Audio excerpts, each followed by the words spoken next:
Antisipasi Kamtibmas jelang Tahun Baru 2020, Kapolda Gorontalo cek pos pengamanan wilayah Pohuwato dan Bualema.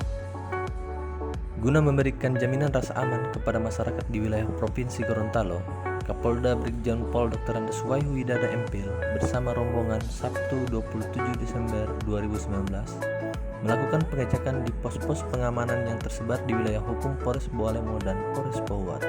Kapolda Gorontalo bersama rombongan mengecek pos-pos pengamanan yang tersebar di Bualemo dan Pohuwato. Selain untuk memastikan kesiapan pengamanan, juga untuk memberikan dukungan moral kepada para personil yang sedang bertugas. Sementara itu, Kabid Humas Polda Gorontalo AKBP Wahyu Tricahyono SIK yang ikut dalam rombongan mengatakan bahwa seluruh pos pengamanan yang tergelar di Bualemo dan Pohuwato telah terisi oleh personil gabungan TNI Polri dan instansi terkait.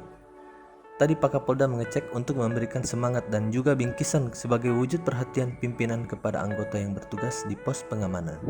Kehadiran Polri di masyarakat akan memberikan efek deteren bagi pelaku kriminal. Imbuh Wahyu, ujar Kabid Humas.